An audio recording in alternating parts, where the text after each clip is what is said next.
Кызлар койда да кызлар булып кала. Тузан ишендә эшләргә туры килсә дә матур булып күренәсе килә. Рәзилә Абдрахманова да комбайн бункерыннан ашлыкны бушатырга туктаган вакыттан файдаланып азрак көзгегә күз төшерә. Әмма озакка түгел, һәр минут кадерле. Әтисе Роберт Абдрахманов экипажы үткән ел алдынгылар рәтендә булды. Әтиле кызлы Абдрахмановларның бу елда санатырга исәпләре юк. Иң мөһиме техника эшләсен. Иң авыры ватылып ятудыр минемчә. Тырышабыз, барсында эшләргә, ватылмыйча эшләргә. Үземдә йөртеп карыйм, булдыра алмасам әти булыша. Бүгенге көндә инде безнең убырка бик әйбәт бара. Игеннәр яхшы, чыгышы яхшы игеннәрнең. Монда инде безгә бөтен условияләр дә бар, кырда эшләргә. Помощник та әйбәт. Бик яхшы тырышып эшли помощник. Кызлар шын мәгънәсендә әтиләренә ярдәмче, кырга төшәр алдыннан комбайннарны төзәтергә дә булышканнар. Хәзер иртән иртүк кырда техника белән эш иткәндә куркынычсызлык кагыйдәләрен төгәл үтәргә кирәк. Шуңа да хуҗалык җитәкчесенең һәр киңәше игътибарга алына. Кызлар үзләре тырышлар менә ут кебек эшлиләр инде. Калышмыйлар маалардан яшәп. Җирдә эшләргә яраткан Алина Кузьминаны кыр карабын иярләгән вакытка туры китердек. Кайнатасы Петр белән бергәләп эшли ул. Быелгы уракта Кузьминнар экипажы сынатмый. Штурвал артында исә Алина. Әлегә машина йөртмим, ә комбайн белән идара итәргә яратам дип шаярта. Янында кайнатасы килененә үзенең тәҗрибәсеннән чыгып киңәшләрен бирә. Алина, не торопись, ходь спокойно, ладно? Коня, чтоб смотри везде. И там один глаз здесь, другой там. Самое главное, не оставляй ничего, чисто чтоб. Высоту смотри. Барысы да тигез булсын өчен, үзеңнән соң чиста калдырга кирәк.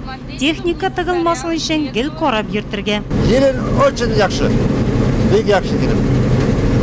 Комбайны иртә беләме? Комбайны иртә эшли, эстә кушканларны ясый.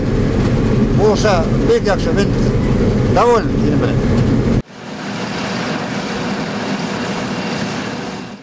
Бу экипажның штурвалы тәҗрибәле комбайнчы Сергей һәм аның кызы Ольга Уфимовлар кулында. Кыр карабында эшләүдә Ольганың 3 еллык тәҗрибәсе бар. Шая җитез Алинаның комбайнга утыргач йөзе җитдиләнеп китә. Күзләр кырга төбәлгән, куллар нык итеп штурвалны тоткан. Янында әтисе, аның киңәшләреннән башка булмый. Беренче вакытта куркынычрак иде. Хәзер инде күнектем. Кайчан кыры дымлы икәнен яхшы беләм.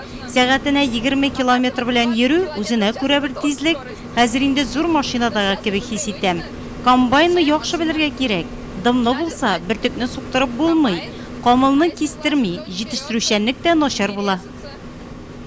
Сөләйманов крестьян фермер хуҗалыгы кырларында бүгенге көндә 20 комбайн эшли. Шуларның барысында да комбайнчы ярдәмчеләре яшьләр. Араларында кызлар да бар, алар эшәү. Районда бер генә хуҗалыкта да әлегә комбайнчы ярдәмчеләре булып кызлар эшләгәне юк. Районда бердән бер хуҗалыкта бу шулай.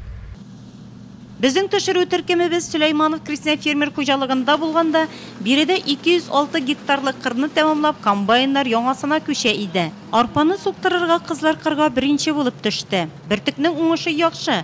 Комбайн бункерлары тиз тула. Машиналар бер-бер артлы ындыр табагына бертекне ташып кына тора. Бүгенге көнгә игеннәрнең 35% җыеп алынган. Аксумла басуында суктырабыз арпа, менә комбайннар әлегенә күченделәр бит инде. Арпа 50-55 центнер чыгып бара. Нурлат кырларында зур икмәк өчен көрәш дәвам итә. Аны җыеп алуда Сөләйманов крестьян фермер хуҗалыгы кырларында хезмәт куйган комбайнчы ярдәмчеләре. Кызларның да өлеше зур булачак.